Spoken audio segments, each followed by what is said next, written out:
How's everybody doing? I was not planning on streaming today, but yeah, I kind of changed my mind on that one.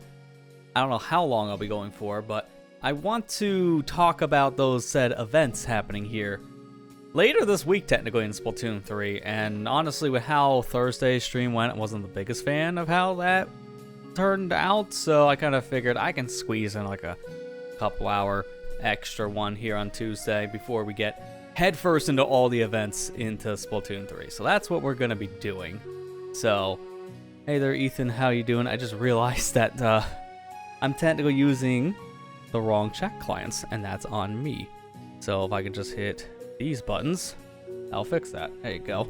I was using the wrong one because I'm technically using a different profile. But yeah, we're going to be playing some Splatoon tonight. Yeah, you heard me. No, not 3. No, screw that one. Nah, man, we're playing the OG. The one and only. Splatoon 1. You know, with this thing, I want to play this for a little bit.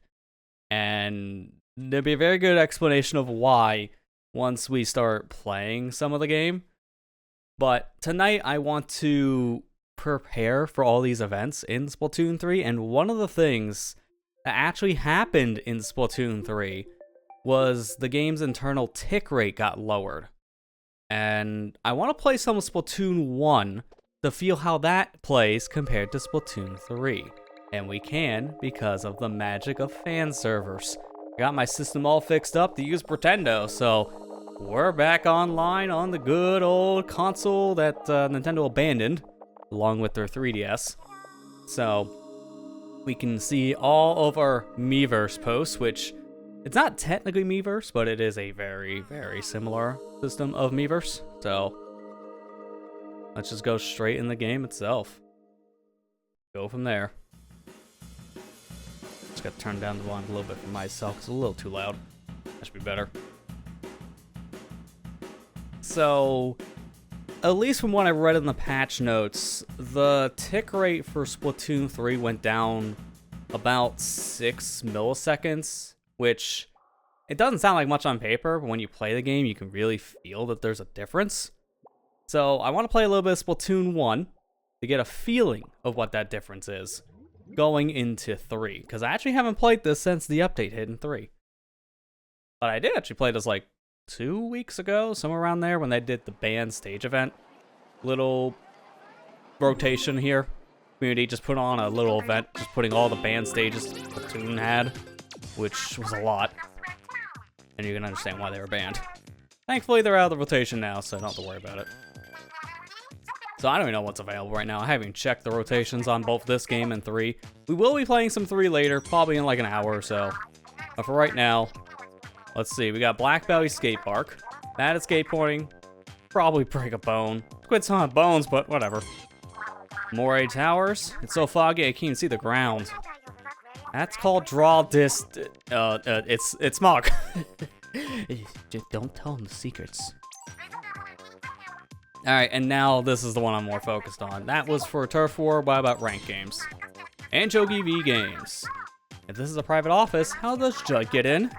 Maybe the security staff takes a lot of breaks? A Mahi-Mahi resort. Jellyfish look like they're enjoying the pool. Why don't you take a quick dip? I think that's more of a I want to see it die kind of comment, because, you know, the species can't survive in water. It's so nice to see these posts again, because I haven't seen posts in this game in like a good 8 years. Because Miiverse was shut down like, actually no, it was more a little over 7, because it was shut down in 2017. I think it was near the end of 2017. Something like that. It's hard to remember. It's been so long. You know, it's fair.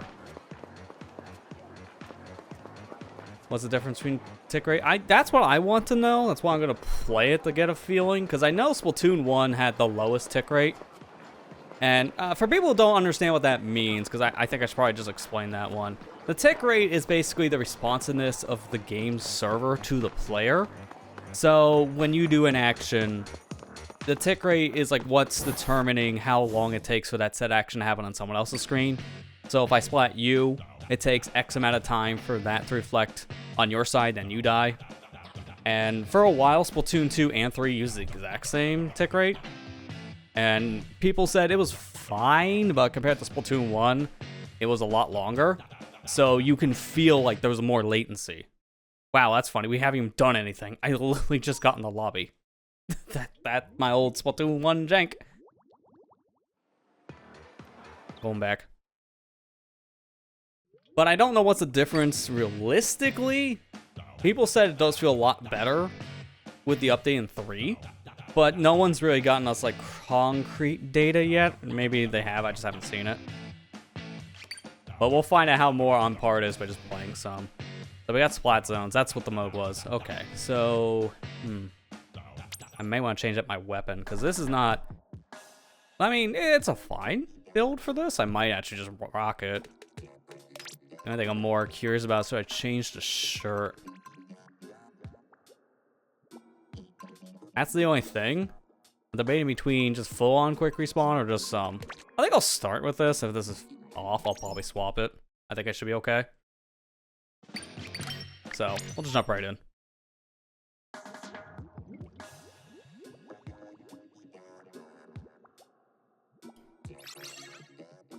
Alright, so we're going to be sitting here between games for a bit.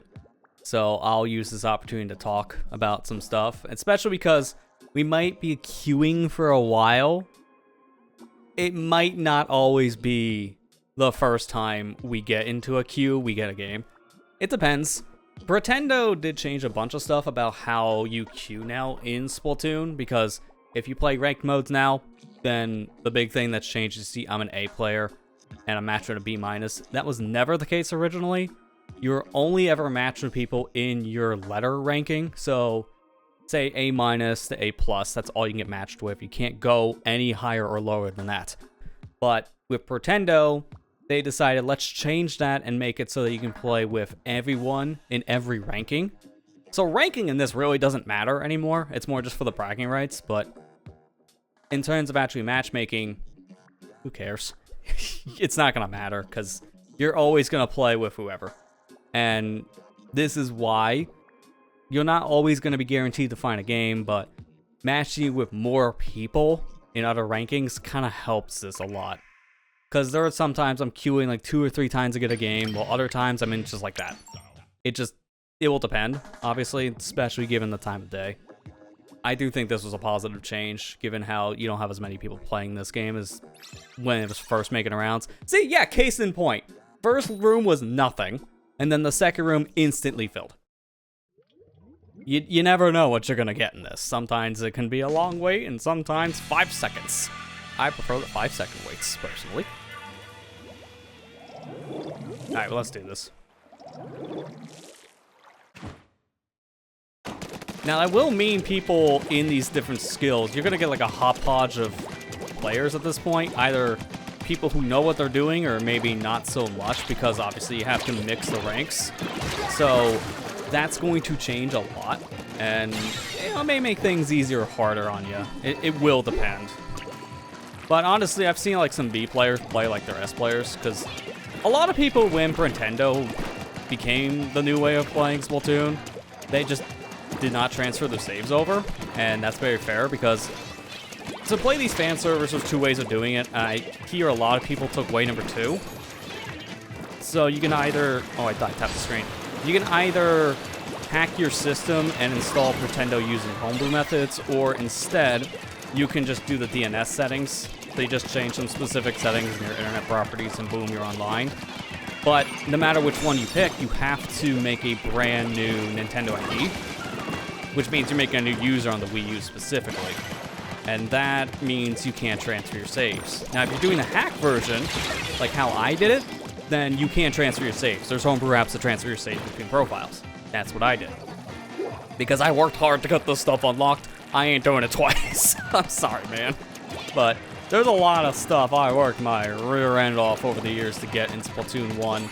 I really didn't feel like doing it again, especially given how I've already done that in 3 games. It's very, very time consuming. There's only so much in Splatoon you can play just to unlock things. So I've seen some people want to take that other approach though, want to unlock things from the start, which is very fair because it's like a brand new experience now. But I'm playing this on and off, so I don't care. It is a downside though. You have to make a new Nintendo ID because your previous one cannot work with Pretendo. The Pretendo servers just can't communicate with Nintendo's network, meaning that you can't use your own Nintendo ID for that reason. They don't have that information. They will never have that information because that's on Nintendo servers, so you're gonna have to make a new account. No way around it. Now, mind you, on the 3DS, you have to do the same thing, but also on 3DS, you have to hack your system to use the fan servers. And on 3DS, you can only have one Nintendo Network ID, which is a problem.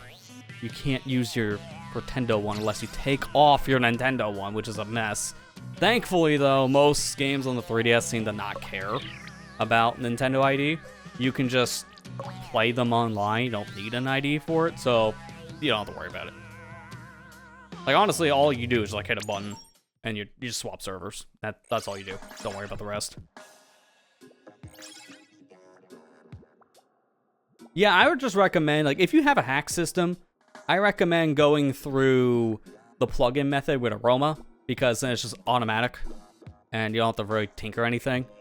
So if you use custom DNS settings, like I use the Cloudflare one, just because I found, like, most of my devices, it's the most snappy service to use, so I just use their DNS settings. But if you want to do that, you have to use the hacked method, but most people just use the DNS change. Just change some numbers and you're good to go. And when you do that once, you'll never have to do it again. But again, remember, you have to make a new account. It cannot have the same name. This account is called SonicGhost. My original SonicGhost 64. You cannot use the exact same name. It has to be different. So that's another thing too. And if you do make that the same name, there's just gonna be a conflict. You won't be able to use it. So worst case scenario, just make another Pretendo ID. I actually have to do that because I didn't realize that was the problem at first. My bad. But it really didn't matter. I just have 2 accounts with them now. One will never be used. That's it. That's all that really means.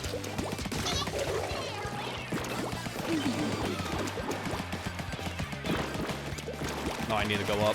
It's kind of dangerous. Oh, whoa. Was there a sniper nearby? Oh, yeah, it's a scope. Now, that's one thing they changed in Splatoon 3. I'm actually kind of getting used to already. They made the lines easier to see for snipers. So going back to 1 where they're very hard to notice from a distance, man, that's an adjustment. Oh, can I? Maybe? No. The roller. Ah. Okay, at least my teammate avenged me.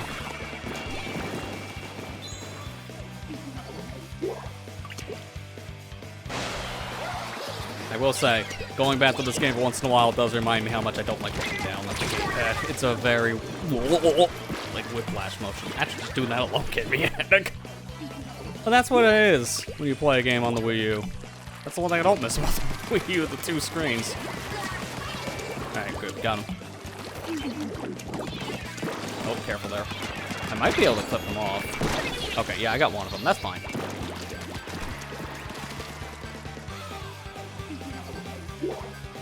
Alright, we're fine.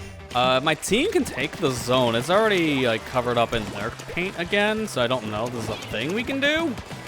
We gotta, like, really push. Alright, I got this. That could help. I just barely got my strike out. A little off center. If my team can take it, it's barely not covered. It's so close. Yep, no, that's game. That is game. And we couldn't even get it for like 1 point. Yeah, I really love the idea that this game is back. Like, anytime official servers shut down, I'm always sad to see it, but to see the fans pick up the pieces like almost immediately, especially, is really cool. Like, actually, that kind of brings me like to like a topic I wanted to talk about anyways, because I saw this in the news earlier today, and it really irked me. Like, holy crap, this is the age we're living in now. It's disgusting. But I've never heard of this game until it literally popped in the news today. And I guess most other people didn't based on the timeline here, but Concord. This was a game that was just released on the PS5. And apparently it's shutting down after 2 weeks of existing. It just came out, it was like, what, August 23rd? And it's being shut down on September 6th. That's 2 weeks. This online multiplayer game that has no offline component, it's already done? We just launched it. What happened? How? Now, luckily, it does sound like the company is offering refunds. So if you bought this Concord game, you can get your money back, which I highly recommend doing. Because your game is going to be a paperweight here. If you have the physical or the digital, it's just a waste of hard drive space. I don't know how that happens. Like, we just launched. How? Yeah, company is sunk too. Like, apparently this game did that bad. Which I'm shocked. Like, I haven't heard of it, so that's probably one bad thing right there. It just didn't have much press. So it was doomed to fail, I guess, even on launch. But the fact that it's shutting down that fast, it's like, oh, okay. there's a lot going on in this image I don't like.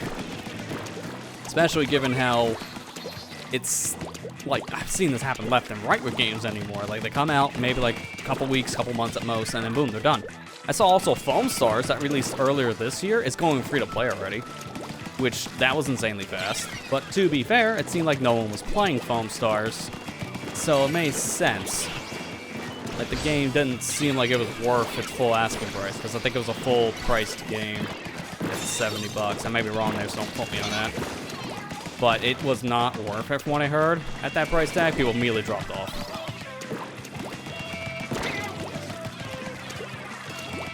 We got a bomb rush over here.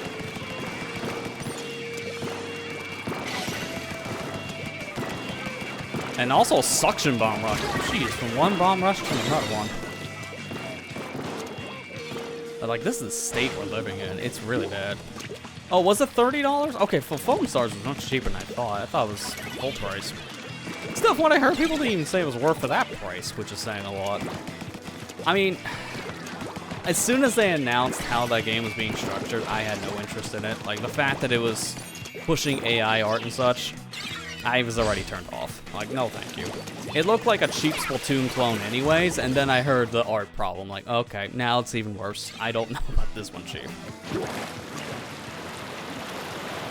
I might try it when it becomes free to play, because it's on PS4 and PS5. I thought it was just going to be a PS5 exclusive. Apparently that was just for the free demo that happened when they were doing their own version of a test fire.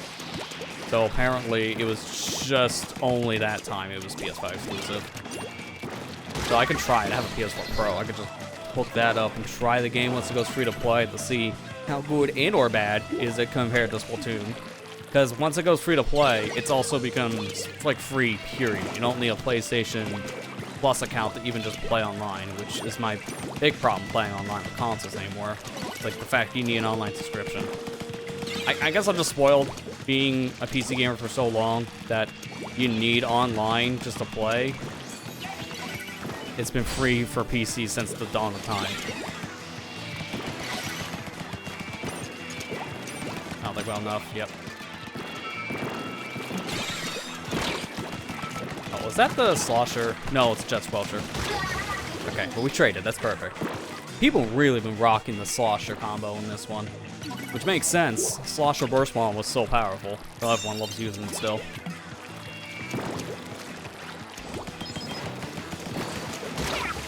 I was just moving too, so I knew that was gonna happen. Yeah, like, I've heard very little about Foam Stars. Like, the most I heard was when it came out, and also when it was leading up to its release, because of the controversy, and that's about it. Like, it fell off super fast. Which I'm not surprised, because it didn't look like it had much substance to it compared to Splatoon. Because at least with Splatoon, you have the whole single player and the story for the whole franchise, but Foam Stars really had none of that. It just has multiplayer.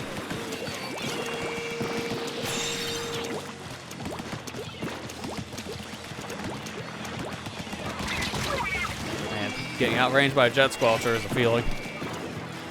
A feeling that you expect, but you still hate.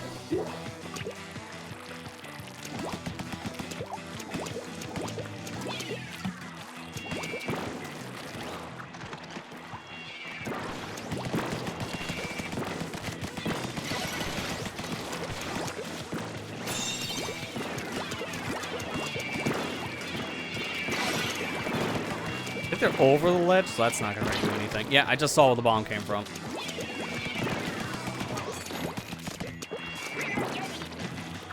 I'm hitting them at that spot. Yeah, there you go. That's why we use the strikes over there. Dude, I miss this flank. Like, that's not in Splatoon 3's version of the stage, and I miss that flank so much. Because it was an actual great way to get over to the enemy base. Alright, cool. We got the lead change. Let's go. Careful.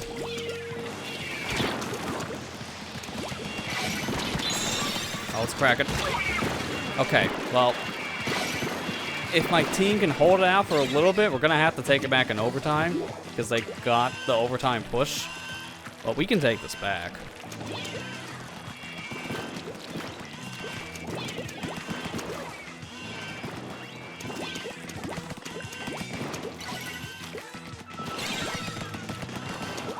Funny thing is, if I could just get a little bit more, I can probably cap the whole zone.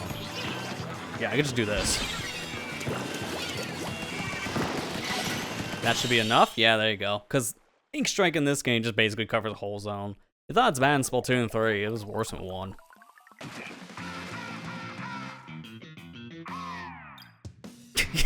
Yeah, I remember that too, Ethan. Like, one of the devs getting mad how many people compare Phone Stars to Splatoon. And it's like, yeah?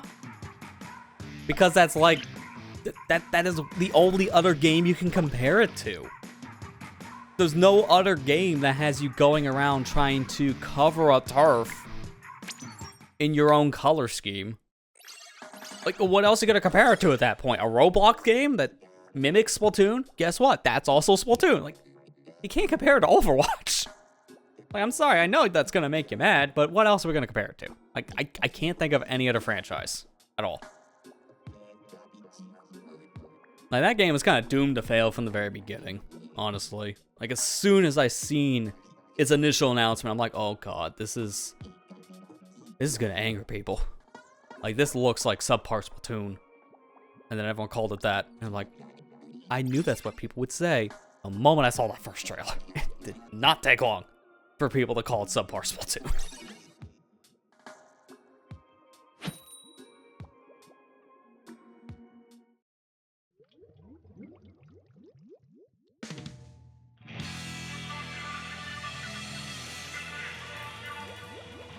Alright, let's do this again. Let me see. Do we have? Yeah, we got Jet Squadron this time.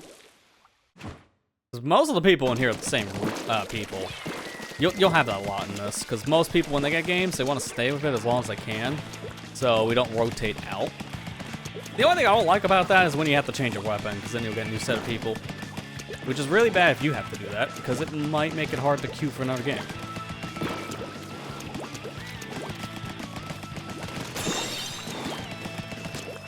Okay, hit him once. Ooh, nice shot. I was just going behind the wall when that happened. It may not be safe to jump. I don't have stealth jump on, so I gotta be careful where I'm jumping. I remember stealth jump in this game being absolutely busted. Because in Splatoon 2 onwards, they have to nerf it.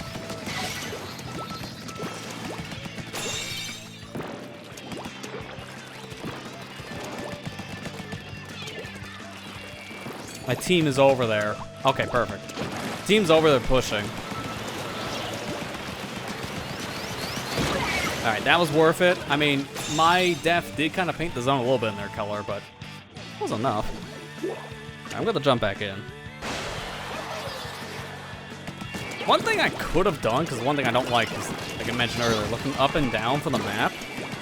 I could have set up the app I use. I tried this app like a while back that can actually mirror my gamepad screen to the PC. But the problem is, it's like at 144p. You can't see anything. The thing is so tiny and so compressed. That stream feed might as well non-exist with how low it is. That's why I didn't bother. That is technically another homebrew environment, so it's a little more complicated to set up. I used the Aroma backend, but that was on the T-Me backend? I can't remember what it's called. It's like T something. So I have to like swap homebrew environments, which could lead to more instabilities. I just didn't want to deal with it. That Pretendo may not have even worked. I just thought of that now.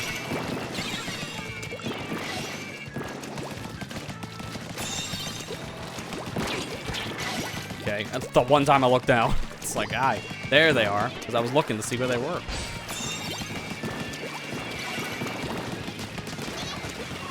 Cool.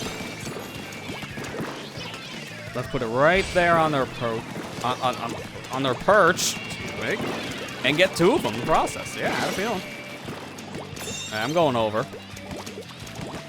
That's why. Hi, Blaster. Goodbye, Blaster.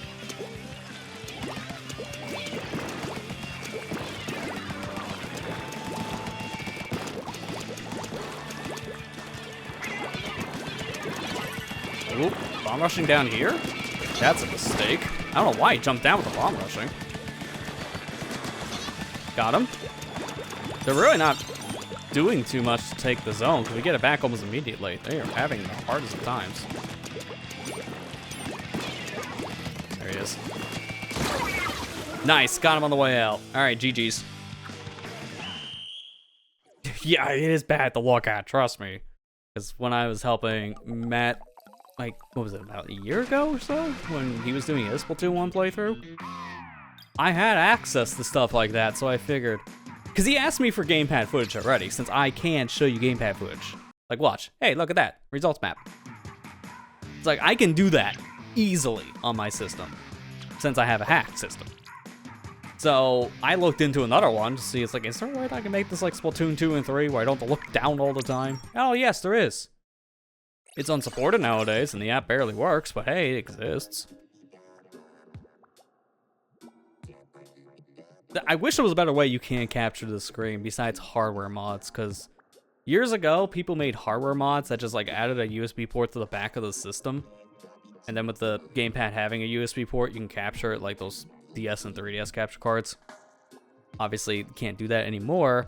The company who did that mod is out of business, and I don't think anyone else has picked it up.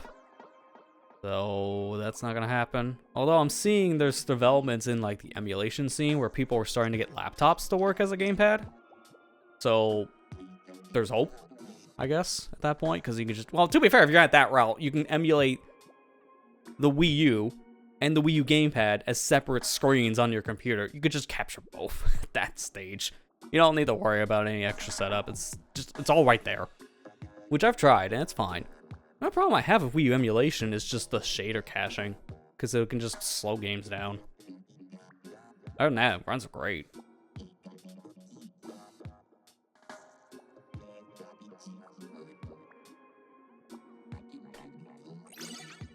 Oh, we lost a person. I had a feeling that could happen. No, we lost 2! They're dropping out. Probably hit their timer. Which I love how now the timer froze because of that. That's great. It's a new one. Now this might put this gamepad down. This is gonna take a minute. To be fair, if I know of in Limbo, I do have my system wired, which is in the sketchy wired way. I can probably show this as everyone's dropping like flies because we have the time. I can easily just pop this over the game. Oh, no, which is everyone's connection is lost. So that's your old classic Splatoon 3 lobby disconnection thing in Splatoon 1. Because mind you, these are fan servers, and Splatoon 1's back end is already kind of, like very unstable at best at times. It was like this on the Wii U's official servers too. So yeah, wouldn't be surprised. All right, let me see if this thing turns on, because it's in the feed. Hey, there you go, you can see it now. I'm just gonna zoom into this sketch over here. Yeah, this is what you do when you want wired internet, but you have a full back set of ports, which you can't see, because, actually, can you, if I do this? Maybe.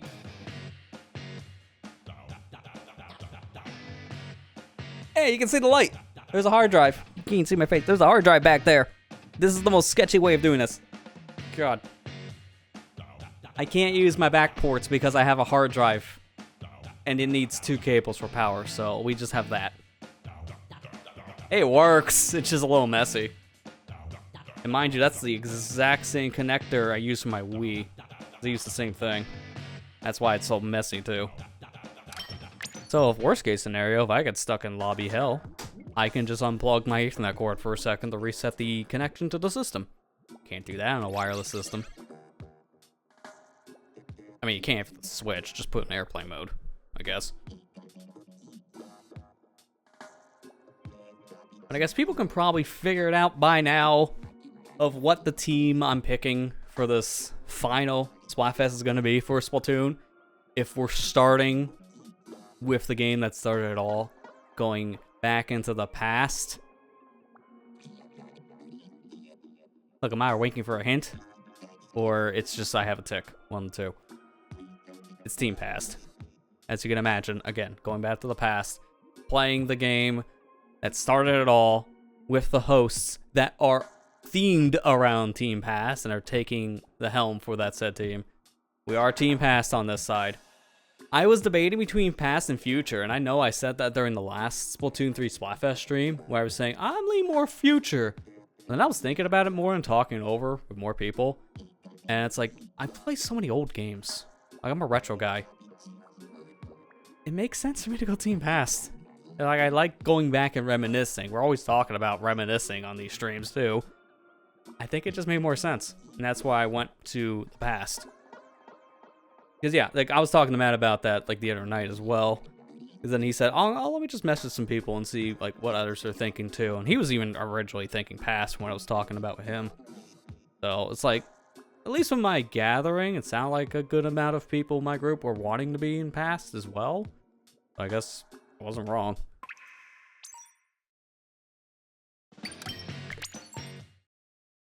But this will be the final time you have to really even decide on that, too, because this is the final Splatfest in Splatoon 3.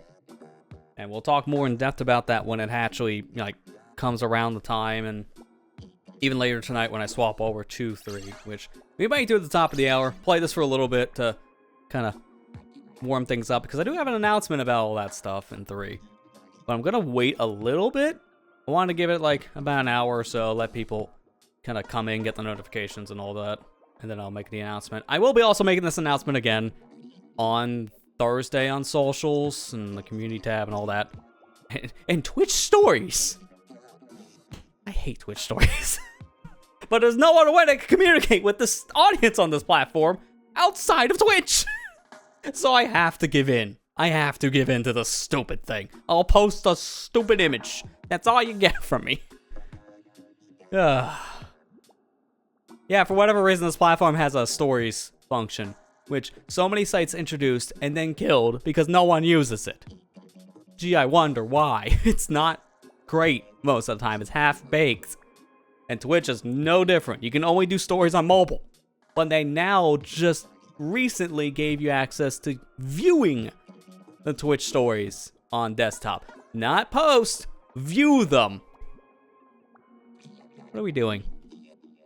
Bring back the community. Remember when this site had a community tab like YouTube? No one does, because it was very short-lived, like 1 year tops. Just bring that back. I need a way to communicate with my audience besides streaming. Like, I can't always stream to talk about streams. That's stupid. But here we are. That's why I'm always telling people, follow me on social, on like the Twitters, or like the Instagram, or like YouTube community posts. It's like, that's my only option. And it's so dumb that I have to tell people, hey, leave Twitch to hear news about Twitch. It's like, God, it's just add the community posting back. I've been saying this for years. It irritates me so much. It's so dumb. And I removed it because I said no one used it. Yeah, because you hit it. No one could find the option half the time, and they're looking for the post to read. So no one knew people were using the function. Like, you can do this all the time. Why? Like, from what I understand, Twitch apparently added a new feature today, or not today, like sometime last week or whatever, that it's irritating all the streamers. And it's forced on you. It's basically a call-in feature. Because apparently people weren't using the guest function enough on Twitch where you can have a streamer call in. No, now they just made it like Skype or Discord, where you can just call people while they're streaming, on their stream. It's like, but why? Why is this a thing? We don't need to have calling functionality to streamers. That's not what the platform is. That's the stuff we get. No, we don't get the useful things. No, we get basically a phone service. I don't understand this platform at times. I really don't. I just stream video games on it. That's the most I understand about it. It works, I think.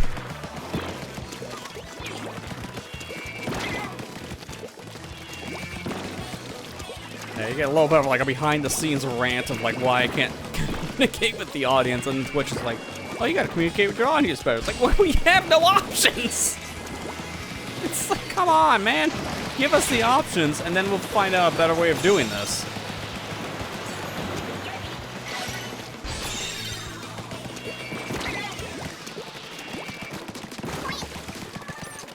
Oh, bad time to run out of ink. And perfect time to get it back.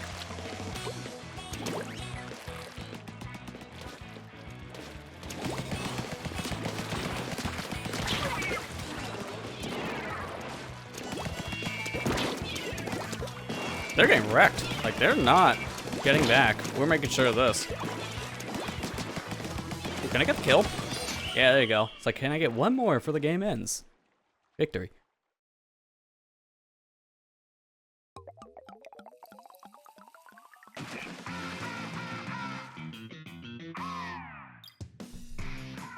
I love now, because of how small the player base is compared to when this game first launched, the queue times are now going to be longer than the games. Because that was a 1-minute game, and it took like 3-4 minutes to get here. It's like my favorite. Although, to be fair, that's been happening in 3 these past like 2 years at times, so not that different. 3 is just as bad. So I've waited 5 minutes in a queue once just to get an error. Can we have like better servers and a better network card on the next system, please? Like, I'm like crossing my fingers so hard for the next system to not have so many internet problems. No matter what game you're talking about, it's bad. It's a bad experience. Half of it's because of the servers, the other half is because the Switch has a network card from 10 years ago. When it launched. Something that makes it like 15 plus years old. I'm very hopeful for the next system, but it's Nintendo. I have my expectations very curved. That was a short queue, because there's really no one getting added. I'm surprised the queue time was so low getting into the next queue.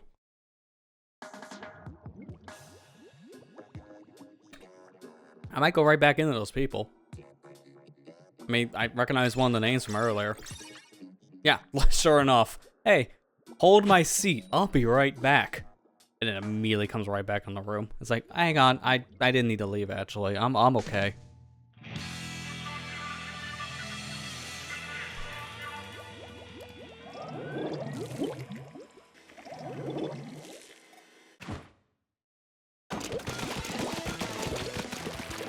Oh, I forgot that fence was there in this version. I'm always taking the right path starting Anchovy, but that fence doesn't exist in 2, and I played this map more in 2 than 1. I can't remember, was this there originally in 2? Was a post-update map? I cannot remember, because, well, 2 and 2 launched 7 years ago. So I can't remember all the maps that were there in launch. I'll have to look them up.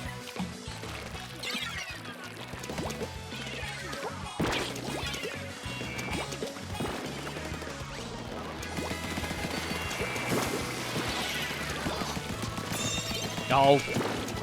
Wow, this could be bad. This could be really bad. Oh, this is really bad. Yep, this is horrendously bad. Couldn't see anything with that camera. There's no good opportunity to jump. I'll just swim. Yeah, I don't know why that fence is here. Like, it made sense why it was removed in 2's version of this map, because that fence does nothing. It just hinders you more than anything else.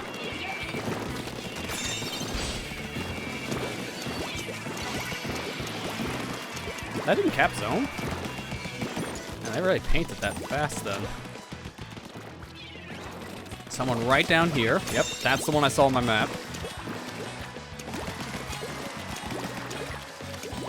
Wow, we were doing the same thing. But unfortunately, that was the jet squelcher that had the Kraken burst. Just took the lead out of that push. That was worth it.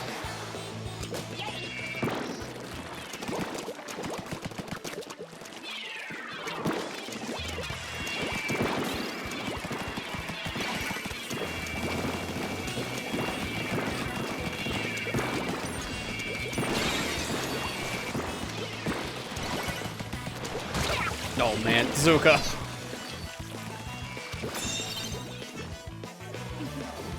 It's funny. I didn't think I would hate this thing as much after 1, and then the buffs happened in 3. I'm like, man, I'm bad at this, not liking this thing as much. Feels like I'm at home when I'm playing through with that thing. It did get a nerf this recent patch, but it's just a startup nerf, so it starts up a couple frames later, so it gives people more time to react, but it's not that different. I think it's more in line with this game's startup time had, because they had to nerf the thing in the same way here years ago. Just make the startup take a little bit longer. But it's still a pretty fast deployment special, and it covers a long area. Like, look at how far that shoots in this game. I can't believe that got worse in 3. I swear, those like, oh, I thought the cloud was still there. The triple spin attack that it has in 3, in some ways I think is worse than the tornado in this one, because the hitbox is so janky on it.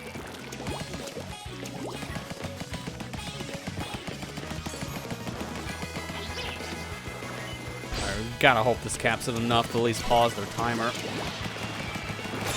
Okay, good. That was enough to turn the tides. This will be enough to turn it back, though.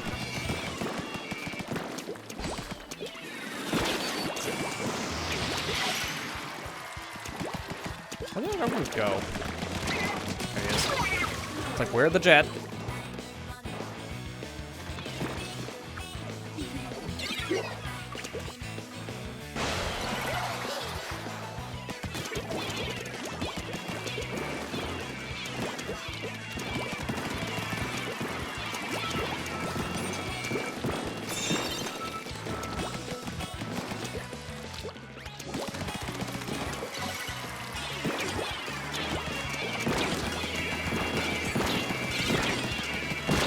Yeah, I had a feeling. But at least I pushed back the sniper enough. I just couldn't see anything. I don't think it's worth jumping.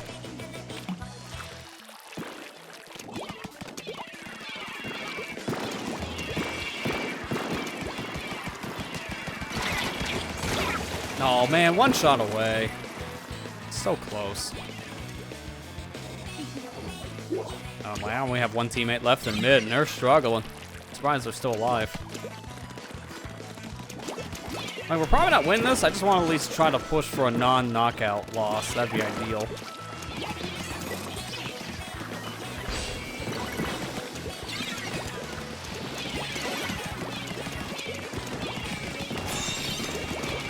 Okay, at this point we have to push the overtime for a very, very long time. That's the big issue here, because there's a lot of ground we gotta make up for. Oh, that's cracking. That's bad. Let them know. Best as I can, at least. Oh, bad timing. Yeah. At least that was not a knockout loss. That's what I was pushing for, because I knew that was going to be an uphill battle. When you're at 70 and the other team's at 4, good luck. That's all I'll say at that point.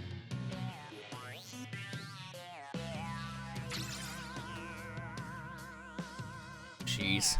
3-10. Yeah, it was kind of a bad game for me. Mind you, I'm not used to using the gamepad for motion for terribly long. Well, like last time I did this, the microphone was sideways. Now it's straight. That gives me less room to move. So I'm also still kind of worried about that. So I'm still getting adjusted, obviously. If I can work my way back up to A+, because when that band stage event happened a couple weeks back, that took me out. I knew it would. Because the stages that were put back in rotation were all, like, terrible stages. Let me see if I can find what that was for you guys. Just for reference sake. Let's see, it's a couple posts back. Yeah, this was the event. Here we go. Cool.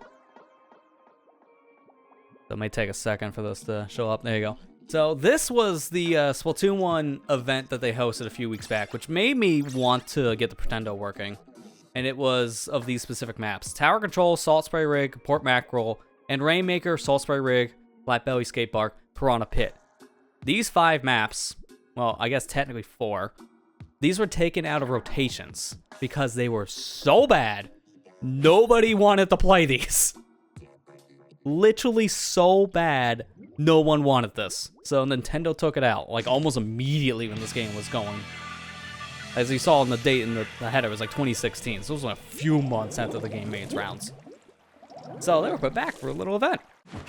You saw why they were taken out, but it was fun to play. I only got to do the Rainmaker one. I didn't play any tower control band stages.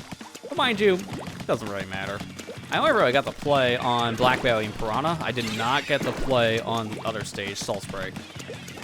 I would have liked to have gotten Salt Spray Rig, just to see the memes on that stage come to life again.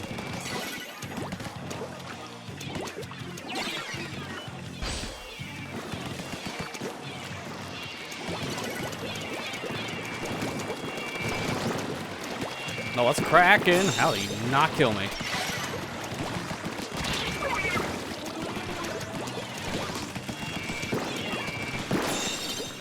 Wait, what?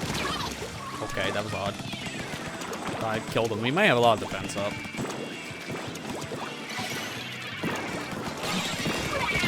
Nice. Dude jumped in front of my shot. Okay.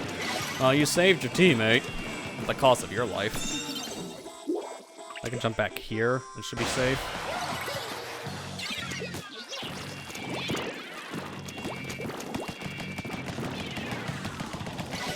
One of them just like swam in the water. Mistakes were made. That should be enough tap. I knew it. I knew I saw something there.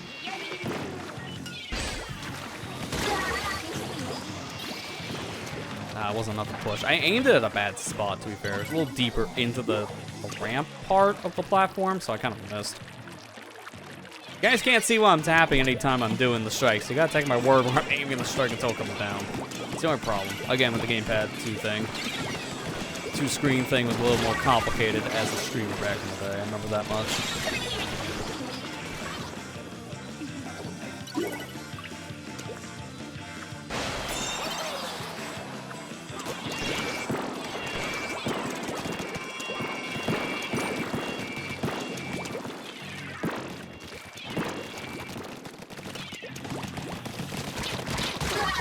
Nice. I knew someone was gonna come with my teammates, so that was a good time to wait. Alright, I should be able to jump here. Same spot as earlier.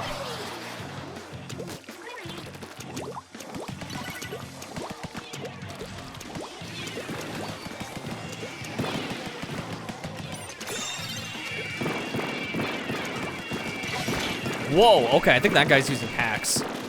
Because that arrow spray just sprinted. You can't run that fast. Now, mind you, that's going to be a thing you're going to have to get used to when you're playing a game like this, because it's so old and the Wii U's pretty easy to hack. You're going to run into hackers. Because I'm very certain I just saw that guy fly. I don't know if I'm the only one who saw that.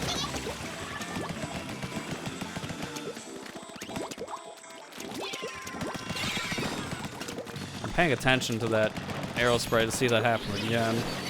Okay, well, I can do this now. Get away. I can stand back here and I'm safe. This Kraken can't go over great.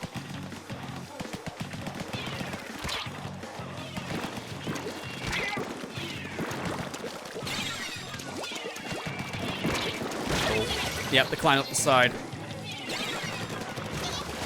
I wish I had the ouch command, because you don't get come on and booyah. But I can't warn people if someone is nearby when I die. I have to booyah when I die, just to let people know there's something around. Booyah in this game is weird for that reason. Like, you had to use it in a... Water tides up. You had to use it in a more creative way because of the whole ouch thing. Surprisingly took another game to get an ouch command. A third command. And we're still only at command number 3. A D-pad left and right on all 3 games are useless. And I just don't understand why. Like, you can't have any extra commands for that. You can't signal or warn. Like, have those kind of commands. Like, why not?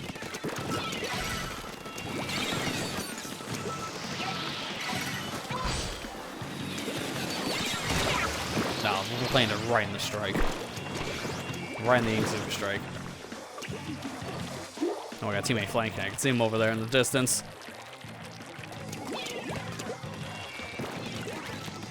Ooh, random bomb truck for the win. Let's go.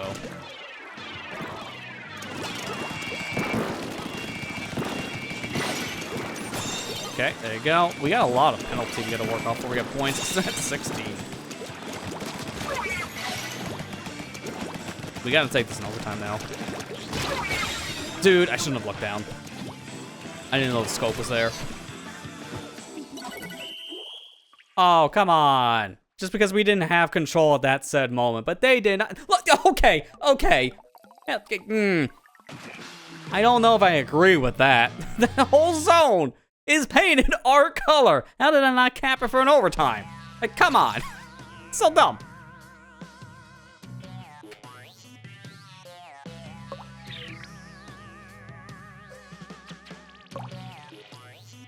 That's good, at least, like, yeah, you're seeing still where I'm putting anything. Yeah, there's an idea when you use a strike where it can go.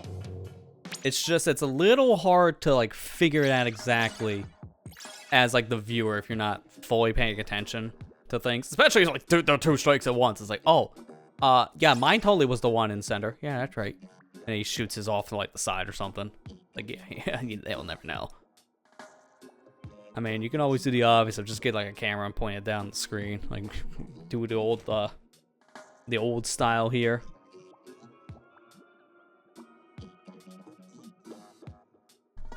Welcome back to my Let's Play Splatoon. We're just gonna hang on. I gotta like figure out a better way to like mount this camera. I'm sorry. I'm new at this. So this is Squid Game. It's like, no, that's enough for the bit. Like when it's like, you can go back to those days, which I don't miss. I don't miss people doing that. Mind you still have those videos every once in a while recommended on like, YouTube. I'll sometimes get videos like that. I'm like, am I watching something from a time capsule? And then I see the title they're playing. It's like, no, that's a new game that came out like a month ago. Oh my god, we're still doing this.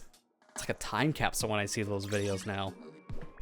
It's not to say that everyone needs the latest and greatest hardware to make videos. Like, you can make videos on whatever. But if you can't get a tripod, at least get, like, a table. Like, prop your phone up or something.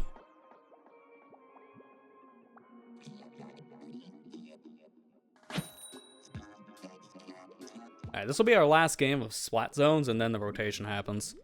Because it's 2 minutes till. That's another thing about the fan servers that they fixed up.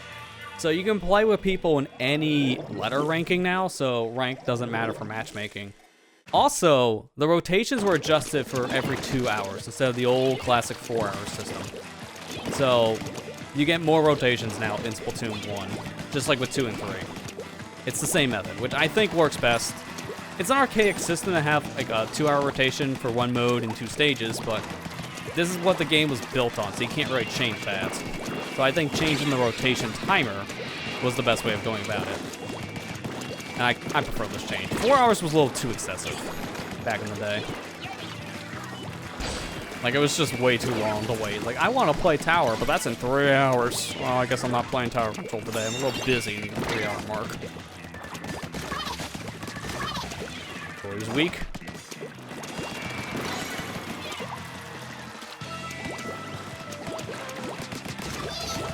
What's that? Bomb rush? Kraken! Oh boy. I'm dead. How the heck am I dodging this? Oh my god. What? Okay. You take those. I didn't think I would live. You better Kraken, or am I just that good? Yeah, there's someone nearby. It's 2 of them, actually. That's why you booyah.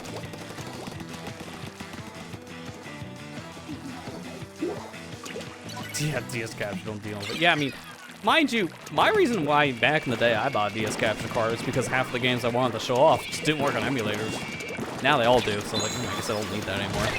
But I still like having original hardware capture. If I can, I prefer to capture and play games on original hardware. Just because of not only simplicity's sake and just for the nature of keeping the original look, but sometimes it's just, I've had weird setup issues with some certain emulators. Especially N64. Ugh. I hate N64 emulation still. It's so much better now and it still sucks. The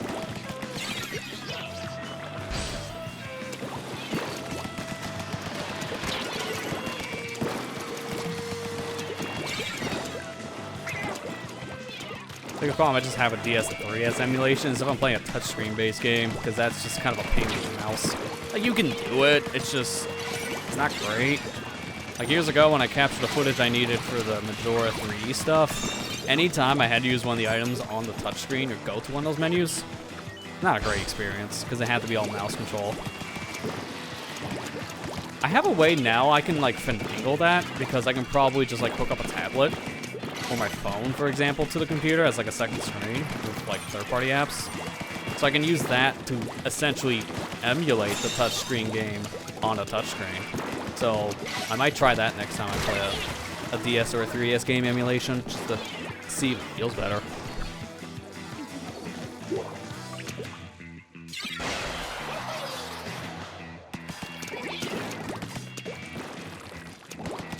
I need to get my special because I need to be able to cap that. I'm nowhere near strike too.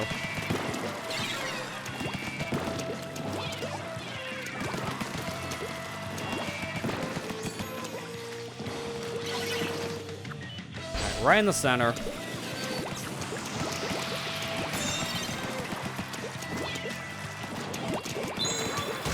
Ah, man, the worst time. It's like, I thought I saw the hair glow. I'm like, please don't be the Kraken one, because I couldn't see what the weapon was from the distance.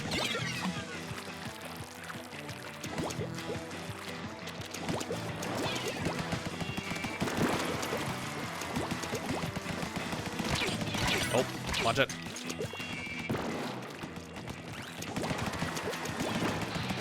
Cap, come on. So close. There you go. We gotta get points now. We're in a minute.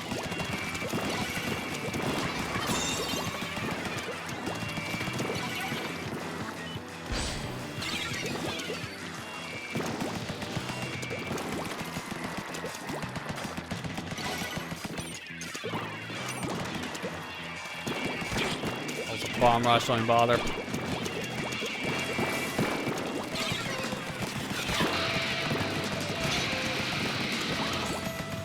Yo, can I get the triple? Yeah, there you go. That was worth the trade. Because that's the whole team gone. Alright, 20 seconds. We gotta really push this if we're at remaining 55. That's no problem. But if we're running them back like this, that could be really good. Nice. This guy's behind a sign.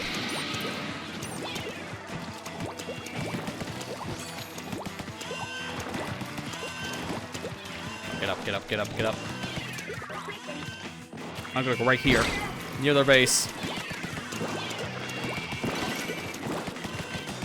Oh, they're trying. They are hardcore trying right now. Oh, this is bad.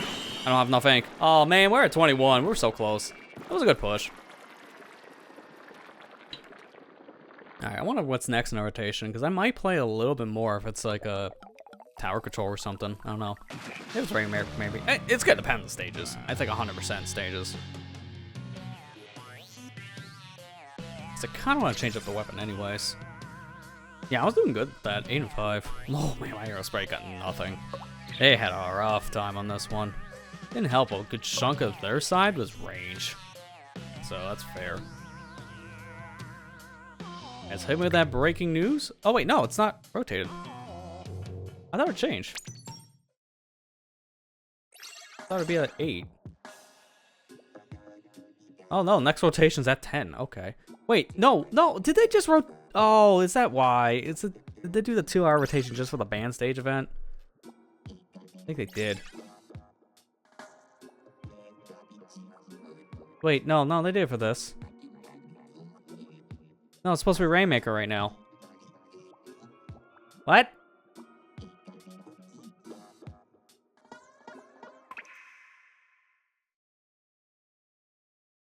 It's Rainmaker right now. It's Turf War, Kelp, and Bridge. Rainmaker at a mall and museum. I mean, I got a comm error. So maybe now that will fix things? I don't know why it's not changing rotations. That's weird. My system time I even have fixed up too, so it's correct. I'm like, why is it not changing? I won't find gains if I'm not on the right rotation. That's kind of random. I'll try again. I'm in the mythical Splat Zones rotation that doesn't exist. Alright, I'm curious if this will actually work. Because I am finding games. I might have to disconnect and reconnect myself from the servers to fix that if I am supposed to be on a different rotation, because it says, at least according to what I'm looking at for what the fan servers are reporting the rotation's set to, it shouldn't still be splat zones. I'm very confused.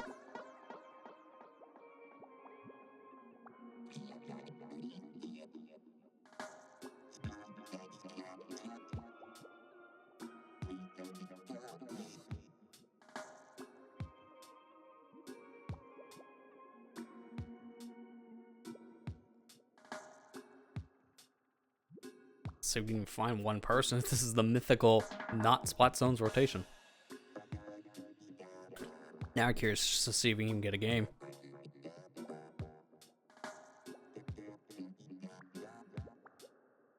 Mind you, I might be like one of the few people even streaming this game right now on the platform, because it's a game only hardcore people are playing due to the fact that it's fan servers now. Yeah, I'm even looking at the listing here. Only one stream is live right now on Twitch with Splatoon. Hi, it's me. How you doing? I like Splatoon in this house. I don't know if you noticed. You know, wearing the Splatoon merch, having all the Splatoon figures behind me. Splatoon overlay. Which, mind you, that's another thing. I'll probably even talk about it during the Splatoon 3 events too, because that'd be the perfect time to even talk about it then. But I'm probably gonna end up retiring this layout after the Splatoon 3 events happen in this month. Like, once Grand Fest is done, I'm probably gonna end up retiring this layout. It's not that I don't like it. It's far from it. I think it really fits specifically with just these events.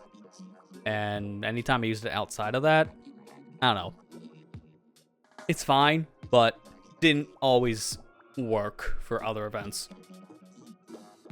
And it's something that I wanted to have special for Splatoon events as a whole, because it themes everything around it better. Like having your layout be more themed around Splatoon when you're playing Splatoon stuff. It made it feel more special. But now, when things are said and done with events once again, I'll just be playing this game on and off on streams if I feel like it. So it won't necessarily need its own fancy banner anymore. Proper overlays, stuff like that. Although I will be sad to stop using the intermission wall, because I do like that one this time around for the Splatoon 3 event, since I had the dancing inkling on it. Maybe I'll incorporate that in like the main one in some fashion. I don't know. We'll see.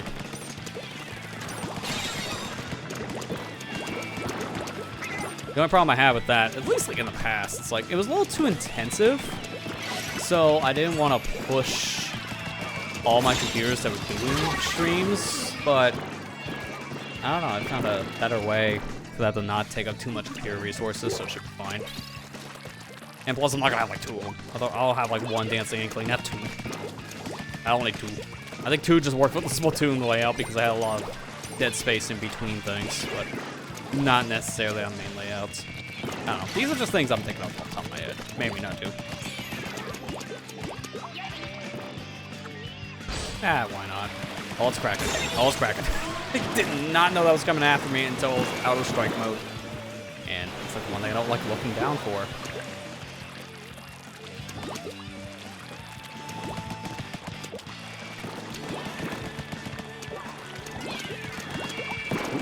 Jet and sniper.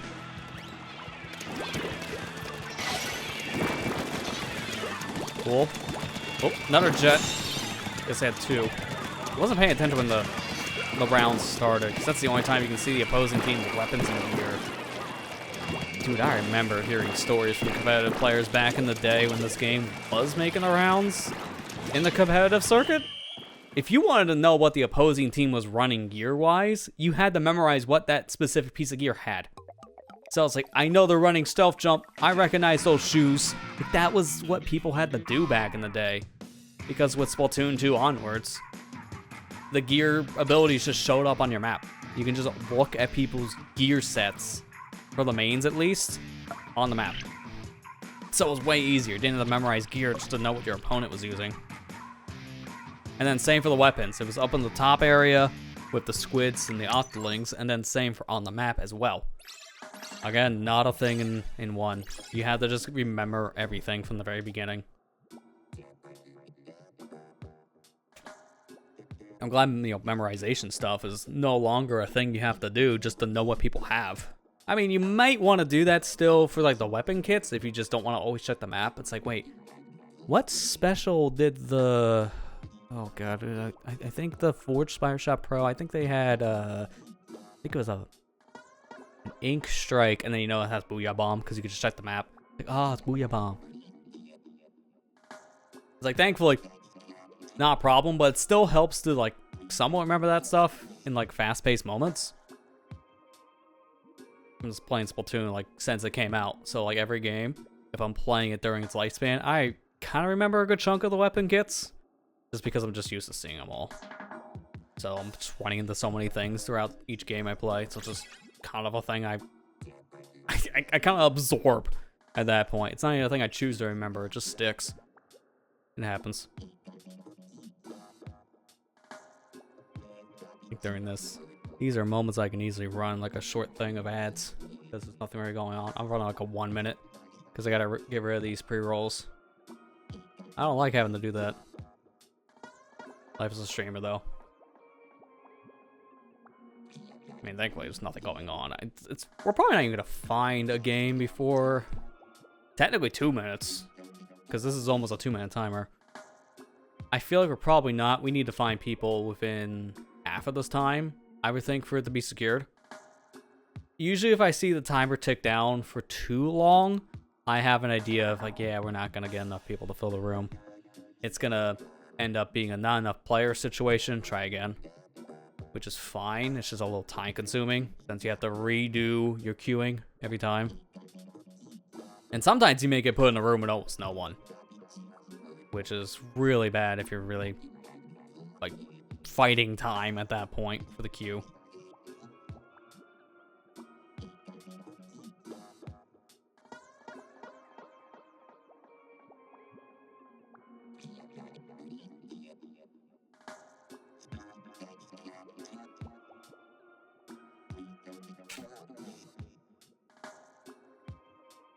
To be fair, we may have a hard time finding this game if it's technically not supposed to be this rotation anymore. I'm just curious if I unplugged my system from the internet for a second and replugged it in to force a reconnection, would I get these same map modes? Or would it be different? Because it's technically reporting as something different on the fan servers. That's why I use JalonzoBot. Like, that site I've been using now for like a year and a half, maybe a little bit longer, because it tells you all 3 Splatoon game rotations. Not to mention it does a good job laying out information for upcoming events and games. So it's just easy to keep up with. And now it has information for the fan servers. Because it didn't have that when the main servers were online for the Wii U, but now with them off, they add an extra tab for Pretendo servers. Alright, I'm gonna try it. I wanna see if I disconnect myself from the network, does it continue this rotation? We will force a network outage.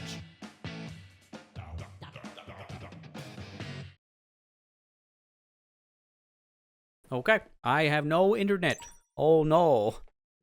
Let's reconnect the internet and see what happens.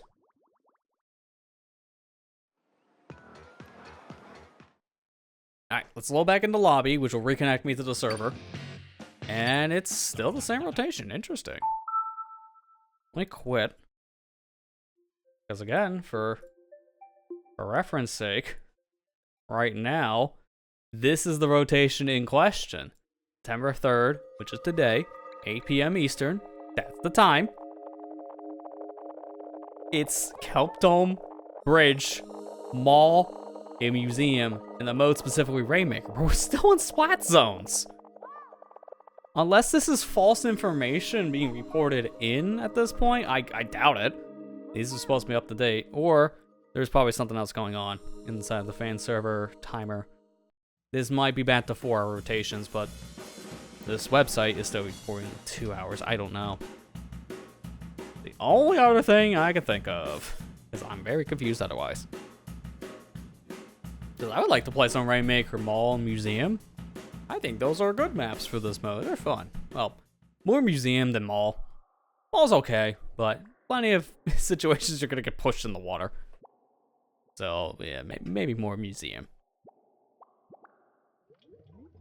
Unfortunately, we have to sit through the news again, but I'll just button mash it this time. It's not that big of a deal. Don't have to sit through the whole thing of news just to get through it. Go fast.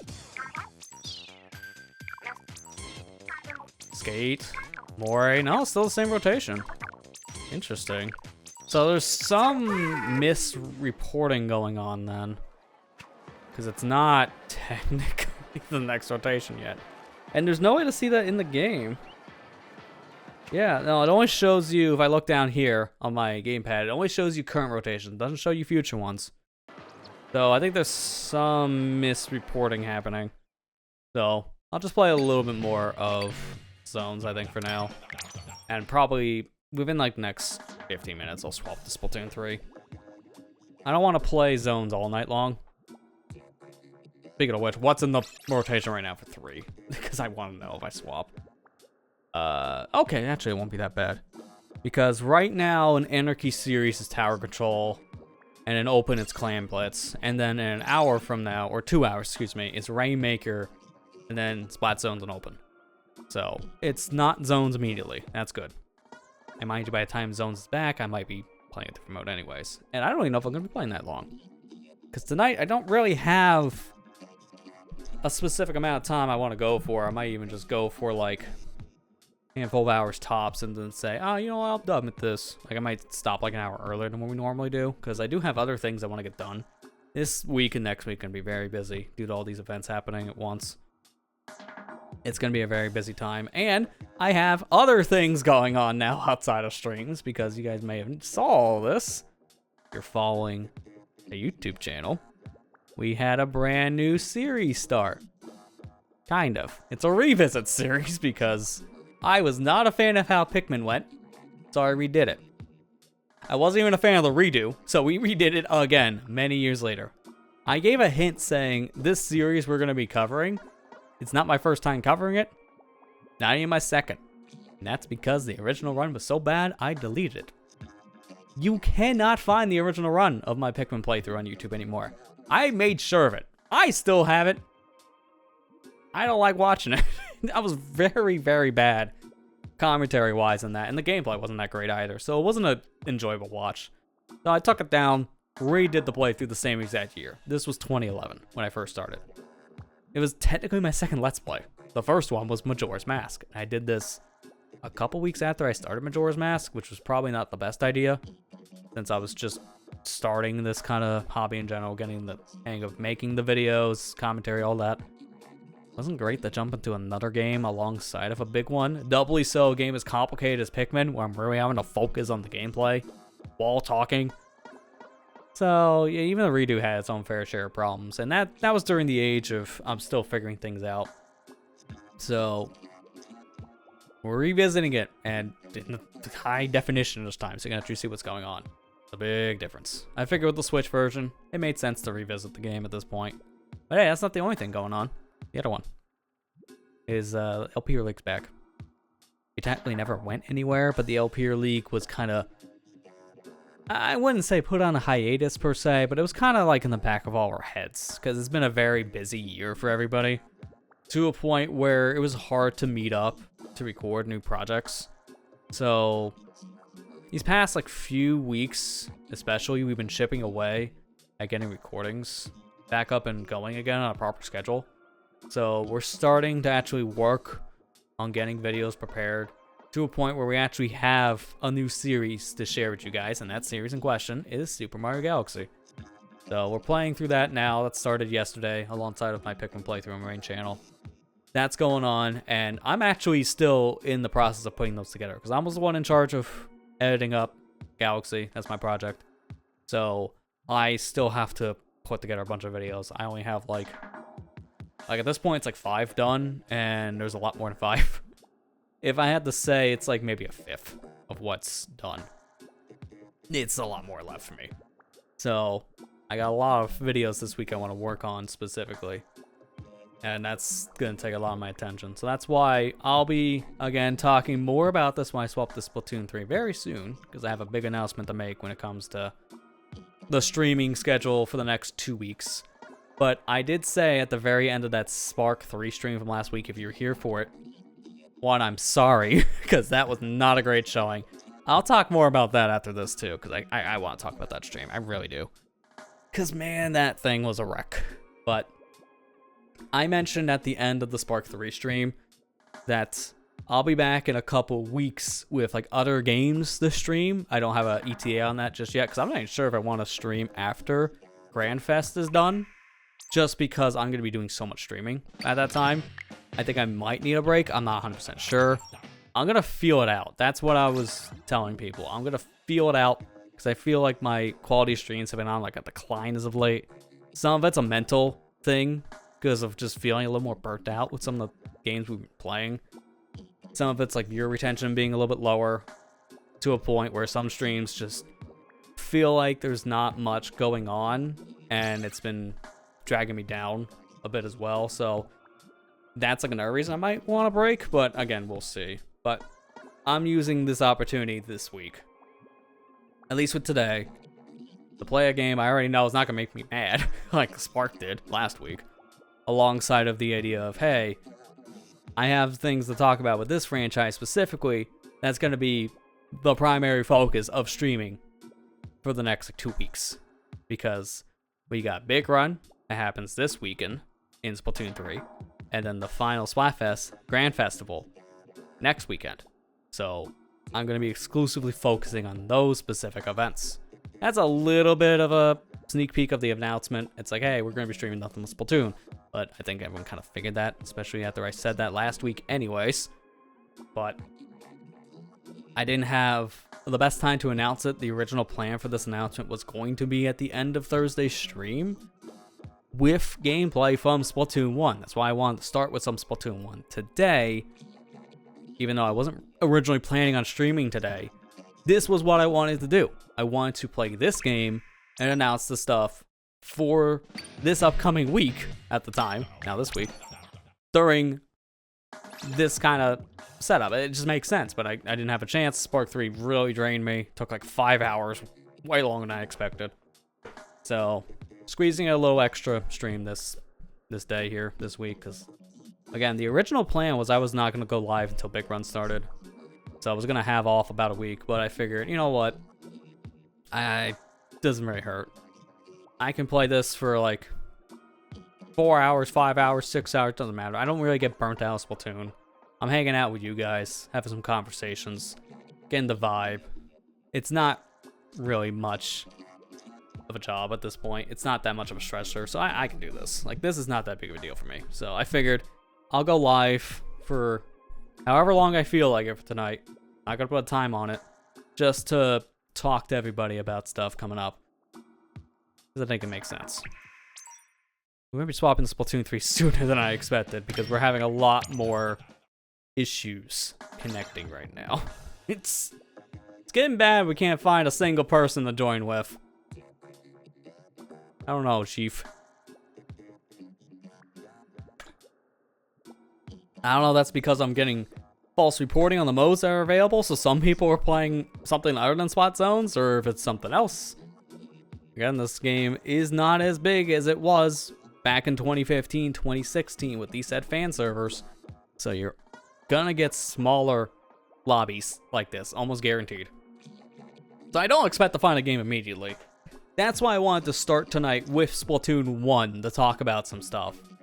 Because this is the perfect time to just kind of talk about whatever, because there's almost nothing going on. Like, I can't do anything else while I'm waiting.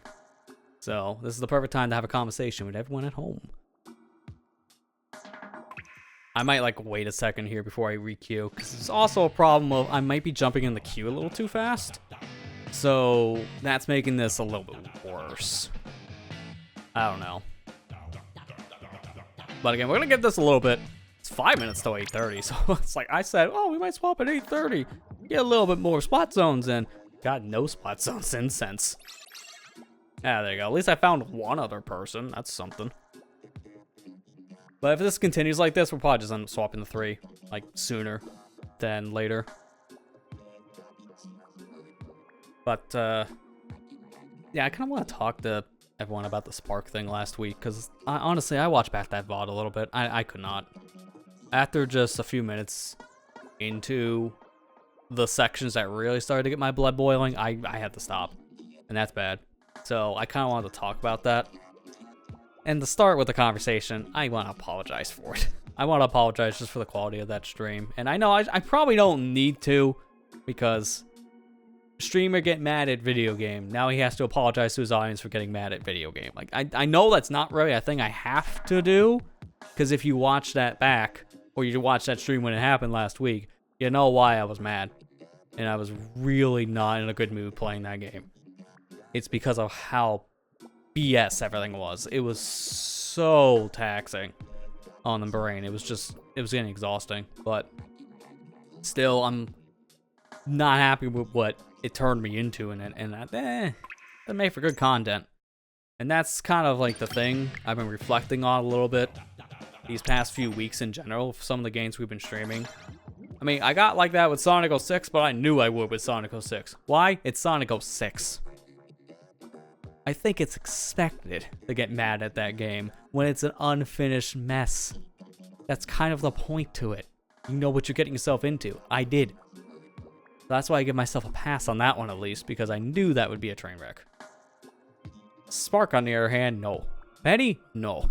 So I have to apologize for those specific streams. And I learned with Penny. Penny's big breakaway taught me, hey, I don't have to stream every single video game, so let's not stream every single video game. It taught me a lesson. And I'm taking that one even more seriously after how Spark basically made me into a fuming mess. That thumbnail was very accurate. If you've seen the thumbnail of the rage face, that just sums it all up. You don't have to watch it. Please don't. I don't want to watch it. It was bad. It was really bad. Outside of archival purposes, if I could just delete that VOD, I would. But I don't like deleting VODs. People want to see it, it's there. That's the point of the VODs. So, yeah, I don't delete stuff like that, even if it probably should be. But it's not like I did anything I'm gonna regret on that stream, like to a point where he said a racial slur. He said a racial slur. Cancel him. You know, like something like that. No, I'll never do that. That's disgusting. Frown upon that, excuse me, for a reason. Hey, welcome back, Ethan. You picked a great time to come back in when I'm talking about my rage moments. So it's an interesting conversation. We haven't been able to find a game in like 10 minutes, so I figured I'm going to talk about the Spark situation from last week. But, yeah, like that, Penny, SonicGhost 6, although to a degree, again, I expect that with Sonic 6. I've been playing a lot of games as of late that have not put me in the greatest moods when I'm streaming, and that's really bad. So that's why I'm learning more of my limits of what games to stream, what not. Also, how much of it to go through until I'm like, nah, man, stop. So I'm learning, like, some games I think I might just start doing an idea of like, hey, this is a first look. We'll play it for like a little bit, see how I feel. If I like it, we'll continue. If not, oh well, and then stop. Because I actually liked what I did with Penny. I liked turning that into, from a first playthrough, because that was just going to be a full-on stream playthrough. And when I was not clicking with the game, I immediately just decided right then and there, alright, you know what? This isn't working. First impressions now. I think that covers my bases, because now I still covered the game in some fashion, but it's not clicking for me. I'll play on my own time.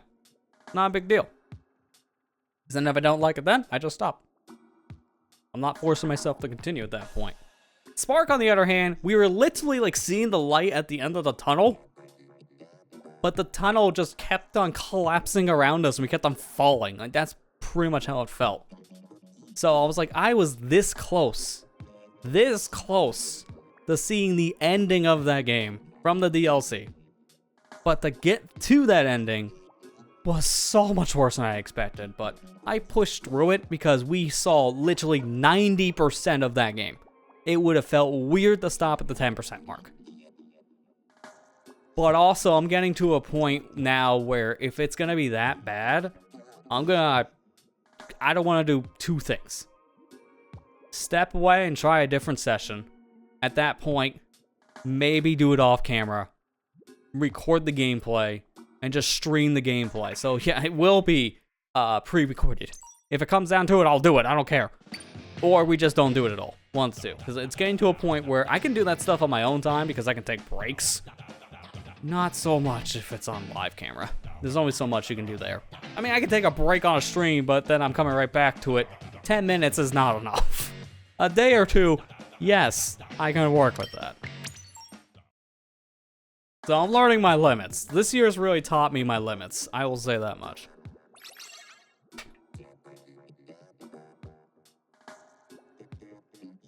And that's another reason why earlier on I'm saying, I don't know if I'm going to be doing any more streaming after all the events happen for Splatoon, just because I might need a break, but we'll figure it out. I'll feel it out, see if it's something I can continue or need a week or two off. We'll see. Because right now, it makes sense for me to stream as a streamer because, I don't know, this is the best time to stream on Twitch because it's September.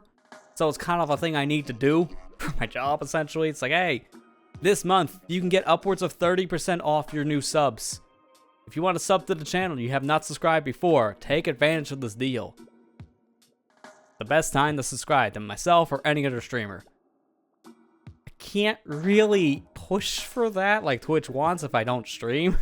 Now, mind you, I'm not in it for the money. It's a hobby job for me. Like, I say it's a job, but these with some air quotes.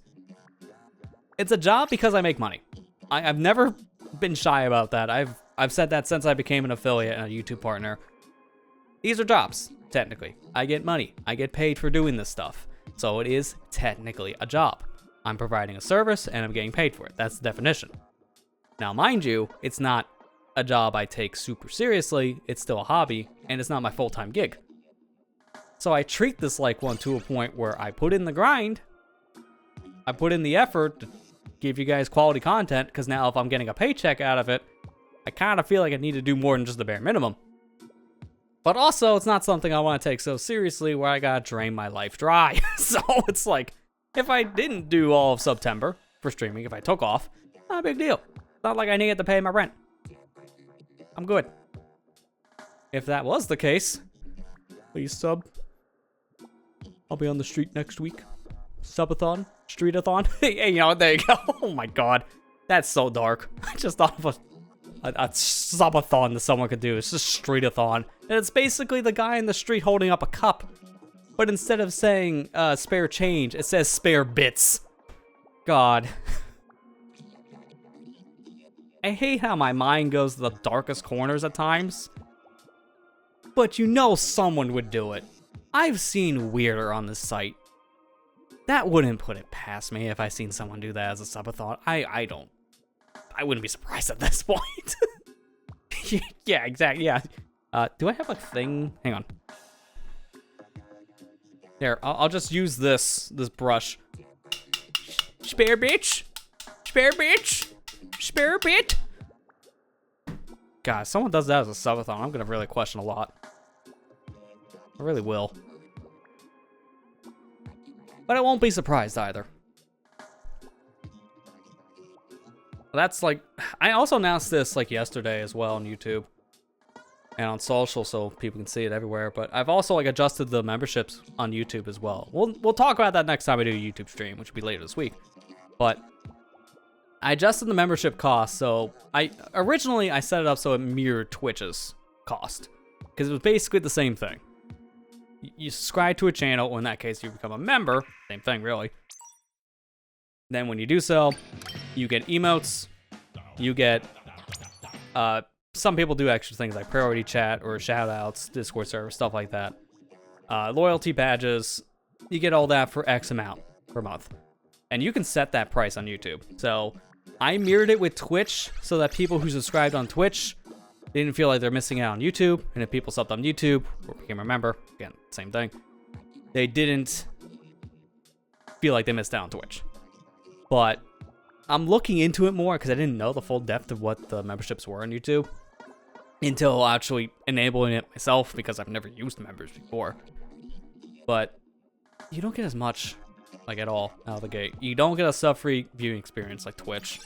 You don't get the access to use those emotes outside of that channel. So if you become a member on a YouTube channel, those emotes just for that channel, which I find that really stupid. The ad thing I get to a degree, even though that one irks me, but emotes, really? You have global emotes on the website. How are the member emotes not global at this point? What are you doing? Why? And since I don't add any other benefits, because I don't have time for a lot of the other things people will do, like exclusive videos. I don't like putting things behind paywalls. That won't happen. Or making a Discord and then you link things up to get access to Discord servers. I don't have time for that. I don't have the mental fortitude for that. So because of this, it's like, well, for $4.99 is a little much for next to nothing, huh? So I adjusted it and I put it down to what I saw a lot of other channels doing that pretty much does the same thing as me, where it's just you have members enabled just to have people give back, and that's about it. Can't really give too many other abilities. So I have it set to now $3.99 or $2.99, excuse me. It's $3. That's why I was getting 3 from. It's $2.99 if you want to become a member now on YouTube, which I'd greatly appreciate. You get a bigger cut on YouTube than Twitch, so I would get a little more of that. And it's to a point now where that reduced cost, I think, makes more sense for everyone involved, because the better thing for me to advertise to people. It's better for you at home because it's not as much if you wanted to do that. Not to mention that if I did anything else, can always add another tier. And then that tier can have a little bit more for a little bit extra. It just makes sense. So I want to lower the tier because I want to give people incentive. Because it really does help. I'm subscribing to Twitch, sub to YouTube. Wait a minute. He didn't mean the member. He just meant the free version. No! And just boom. Comes out of existence. Man, we were talking about whatever for 20 minutes. We're finally in a game. I forgot. How do you play Splatoon again? How do you use Splatoon in my house? God, man, that was the longest queue I've had in a while for this game.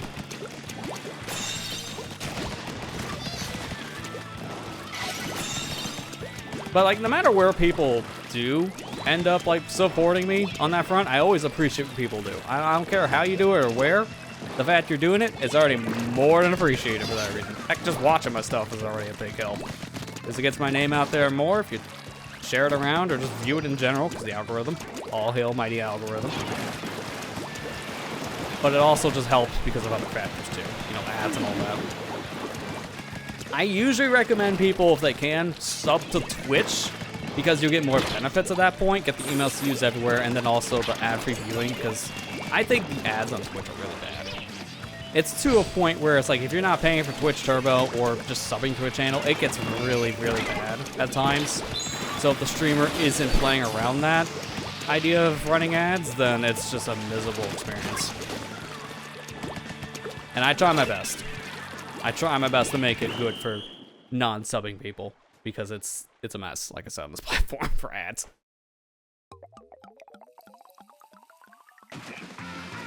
How many minutes is it going to take for us to find another game? Because that was like 2 minutes tops, and it took 20 to get here.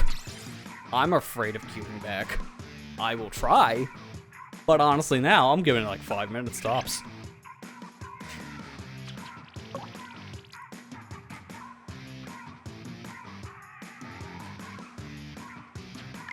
Because I'm honestly getting to the point where I'm like, yeah, I probably want to play 3. So I'm going to give it like 5 minutes tops, I think, on like queuing. And probably give it 1 or 2 more good games if that's the case. That'd be about 5-10 minutes tops if it's 2 games. But if everyone says yes to playing another round from that previous game, that will be a full room and we can stay. Join me. Stay in the room, everybody. Yes! Thank you for not leaving, people. That's why I'm so afraid of leaving to go swap a weapon, because if I do, I may never find a game again. It shouldn't be that bad, but it was really bad earlier.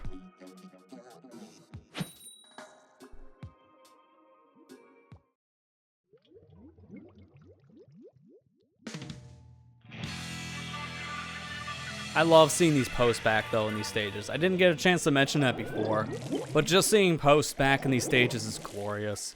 Splatoon 2 now is going to be the most, like, bland game to go back and play, because that had social media integration for their postings, and now with the Twitter support no longer being a thing, that game has no posts. So Splatoon 2 just feels fair.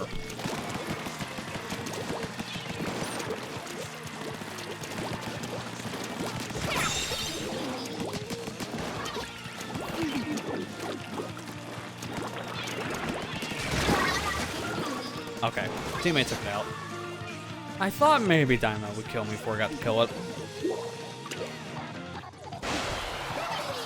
I recognize this A name from before. They changed their weapon, because they were a Jet Squadron before, and now they're at... I don't know what one that is exactly. I think it's just standard splatter shot.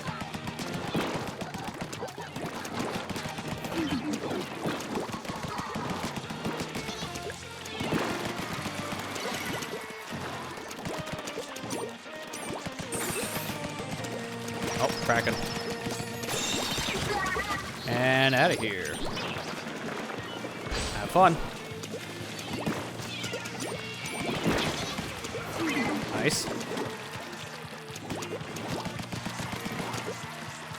Now, unfortunately, Dynamo will see me coming. I gotta be careful. I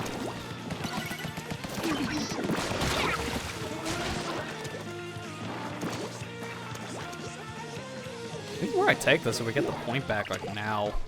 Because if we get the point, there's no penalty. But it's gonna be a little bit hard, from what I can see. Okay, good. Careful. Ah, there it is.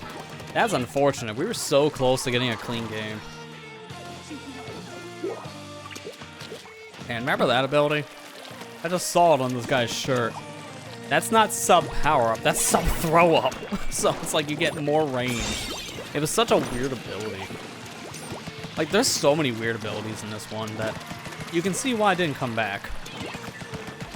Like, there are some I kind of wish they came back, like Bomb Sniffer, low-key, really good. Even though it was kind of useless in some regards, it was really helpful just to see if there was something nearby without actually having, like, spray the ground. So really good for detecting mines, and just good for self-awareness, because half the time I run with bombs and I'm not paying attention.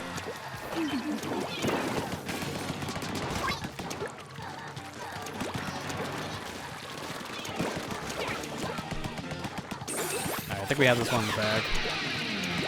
They don't have much left here on time, and yeah, we took this. Easy. Yeah, I can't show any of them on here when I'm waiting. Maybe we can just pull up the abilities on like a page, because I'm going to try to queue for one more. Let me see if I can find Splatoon abilities, like the first game specifically. Oh yeah, here we go. List of abilities from Splatoon 1. Yeah, there you go. Here's a whole bunch of things. It's like some of these, I'm just reading back their names like, oh, now I remember why I didn't come back. That sounds stupid.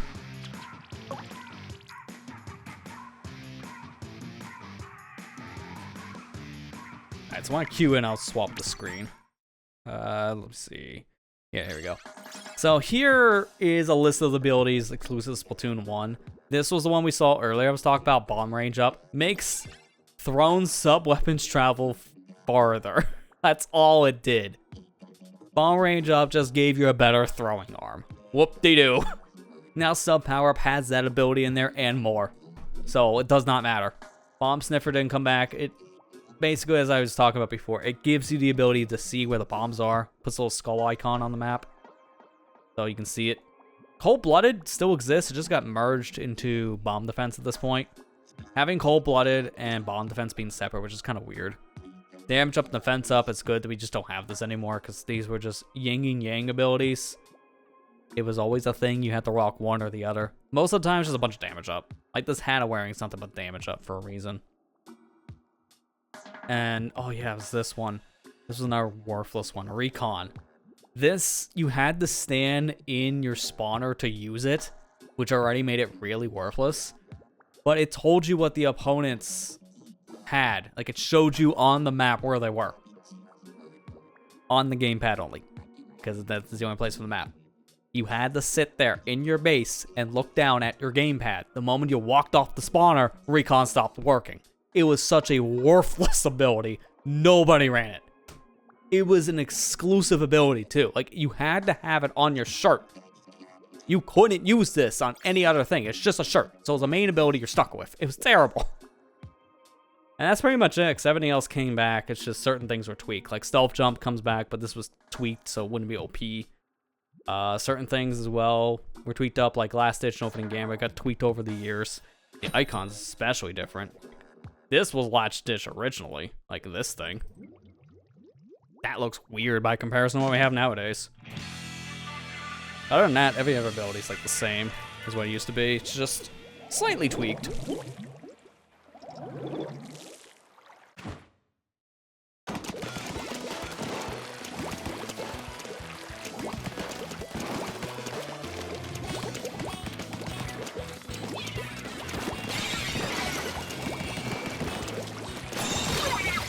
Oh, okay. Hi, Sniper. I was right thinking that was a different splatter shot they had. I wasn't sure. It definitely wasn't the third one. There was one that looks like a toothbrush in this game. Wasn't that one. Kelp splatter shot is the one they're rocking.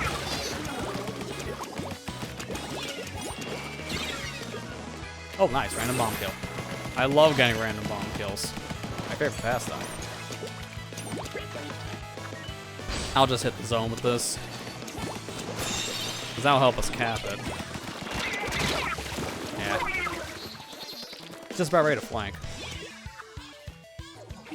Should be good just to jump right in. I just hope no one's starting to take the middle section.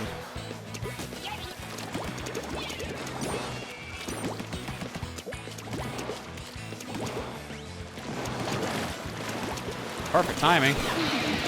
Oh, hang on, come on, get him.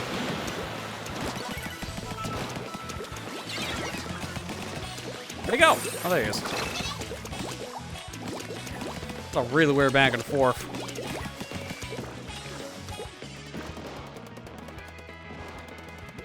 Watching from here. Good going, teammate. Yeah. Wow, man, that was a really weird shot. Must have been some latency difference there, because he wasn't aiming at me when I died. So, the laser is definitely not exact.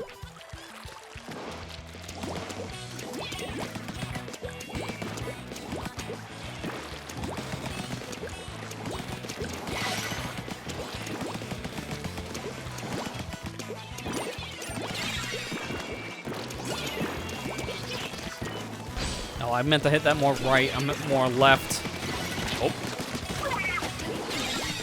Gotta be careful, because that guy would have crackened if he wasn't on that little structure. Okay. Get the other one. I know someone's still here.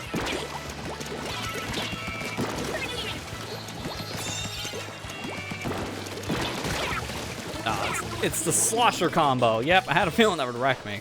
I gotta play with this at some point in one. I don't think I played Slosher in this, like OG Slosher. I think I played other ones. I can't remember if I played OG. I might have, it's just been that long.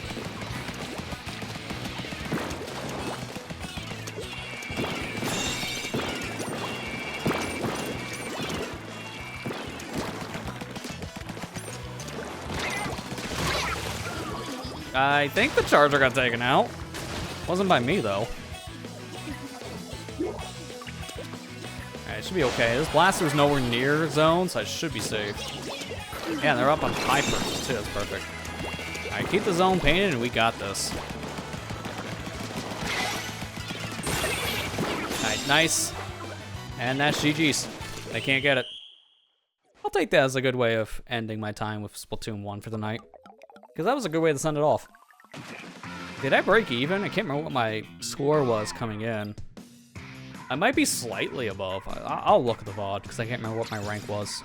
Because we're going to see what it is at the end here, like with points and everything.